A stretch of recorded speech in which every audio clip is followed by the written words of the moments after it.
our fragile economies. Floods, droughts, desert locusts, and other climate-related natural disasters have increased food insecurity for millions of our citizens. With 60% of the world's arable land in Africa, it is of utmost importance that we need to use our natural asset to maximize agricultural output and feed our people without reliance on external assistance. In the past 2 years, Ethiopia has made substantial investment in intensifying in summer wheat production through irrigation. Our farmers have been able to control and manage production factors to maximize yields using irrigation. Nationally, we have attained production over 20 million quintals of irrigation wheat farmed on over 500,000 hectares. This has generated nearly 60 billion birr in income to our farmers. These efforts are generating great results and will, in the imaginable future, begin to contribute to our food security and self-sufficiency, despite the climate variability our region is confronted with. One of the toughest challenges we face in Ethiopia is dealing with the effect of deforestation. While a century ago, Ethiopia's forest coverage was 35%, over the past 2 decades, our forest coverage stands at just 4%. We believe afforestation is one of the most effective ways of climate change mitigation. Beginning in 2019, we launched a major reforestation initiative under the slogan Green Legacy. Our aim was to plant 20 billion trees across the country over the course of a 4-year period. In a mere 3 years, we managed to plant 18 billion seedlings. And this year, with the Green Legacy Initiative in its final year, we will not only meet our national target, but plan to surpass the target by reaching 25 billion. Additionally, through this initiative, we have sent seedlings to neighboring countries to inspire regional efforts. If we can collaborate to spread the message of Green Legacy in the continent and implement measures that maximize our food security and self-sufficiency, we will be able to guarantee our citizens the basic necessity of life without reliance on charity. Excellencies, ladies and gentlemen, Africa's voice on the world stage needs to be heard loud and clear. Africa must also be represented on important international bodies. Today, more than 7 decades after the creation of the United Nations, Africa remains a junior partner without meaningful input or role in the system of international governance. This is particularly true of the United Nations, where Africa lacks representation on the Security Council and is underrepresented in a variety of ways. It is the right time to reform and revitalize the United Nations system to reflect current global realities and ensure that it is a more representative and equitable body. Only fair representation and transparency in those institutions can usher in a just era in multilateralism. Consistent with our Esluini Consensus of 2005, we should collectively insist that Africa's reasonable request for no less than 2 permanent seats and 5 non-permanent seats in the UN Security Council be adopted. Equally important is Africa's media representation on the international stage. Africa is often portrayed in international media negatively. The endless representation of the continent troubled by civil wars, hunger, corruption, greed, disease, and poverty is demeaning and dehumanizing, and likely driven by a calculated strategy and agenda. This stereotypical and negative media representation of Africa not only disinforms the rest of the world about our continent, but also shapes the way we see ourselves as Africans. Telling our own stories and shaping our own narratives must be our top priority.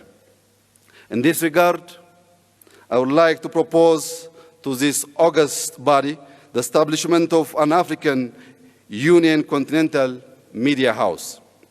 This media house could be organized to provide authoritative news and information on our continent, fight disinformation, promote our collective agenda, and offer opportunities for Pan-African voice to be heard. Excellencies, ladies and gentlemen, peace and security are critical issues affecting our continent.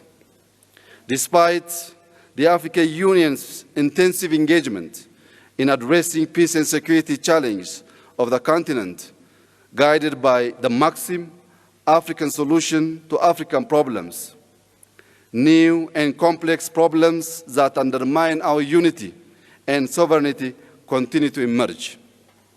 In this respect, the past year was particularly challenging to our continent in general and my own country, Ethiopia, in particular. Ethiopia's challenge was internal in nature and a matter of maintaining law and order. But resolution of our internal matters was made exceedingly difficult by the role played by external actors. I wish to take this opportunity to thank you all for your support, solidarity, and understanding as we underwent these trying times. As you are aware, despite the intransigence of the other side in this conflict, my government has taken a variety of measures to minimize the loss of life and destruction of property. We have implemented unilateral withdrawal from conflict area and used force that is necessary to ensure law and order. As a gesture of goodwill, we have released high-profile suspects with a view of creating a conducive environment for peace. We shall leave no stone unturned in our search for peace in our country. Consistent with our commitment to peace, to peaceful resolution of conflict, we have recently launched an inclusive national dialogue platform with formal legislation. Our commitment to pursuing lasting and durable peace in our country shall remain steadfast.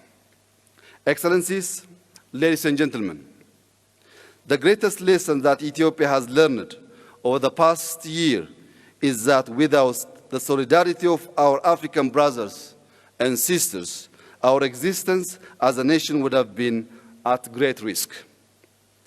This affirms the wisdom of our forefathers and foremothers in their dream of Pan-Africanism. The old saying is true: united we stand, divided we fall. Today, we stand proud and tall as Africans in the shadow of those who struggled to liberate and unite Africa. Our steadfast unity is the anchor and the foundation of our Agenda 2063. A continent of 1.3 billion people, a substantial percentage of them young and dynamic, will drive Africa's prosperity and pull it out of poverty as we set forth in our Agenda 2063. Also, our Continental Free Trade Agreement holds the greatest promise of effectively realizing continental integration and development. The potential for increased intra-Africa trade, free movement of people, and investment and self-reliance is a beacon for Africa's renaissance. Instead of depending solely on trade out of Africa, our collective effort to boost intra-Africa trade will protect us from the fluctuation of global economic and political change. Similarly, the potential for continent-wide tourism remains untapped. It is part of aspiration of 5 of Agenda 2063, which seeks to create an Africa with a strong cultural identity, common heritage, values, and ethics. The more we know each other, the more we are able to cooperate and resist the force that seek to divide and undermine us. You may recall, a mere 2 months ago, efforts were underway by some in the international community to create an atmosphere of fear, to drive expatriates out of Ethiopia and discourage travel to Ethiopia. Those efforts were not successful and will not be successful. Indeed, many fellow Africans joined the Great Ethiopian Diaspora Homecoming Challenge and proved to the world that Ethiopia is a safe and culturally rich tourist destination. As a key pillar of our national reform agenda, tourism potential within Ethiopia has been augmented greatly in the past 2 years, with many natural endowments developed to complement the historic and cultural heritage that already exists.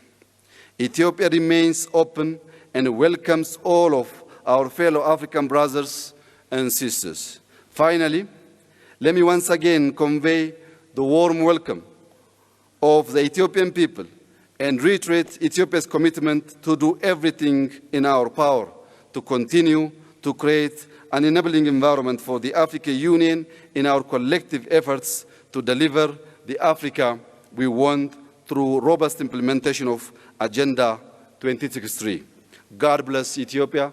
God bless Africa. Thank you for your attention.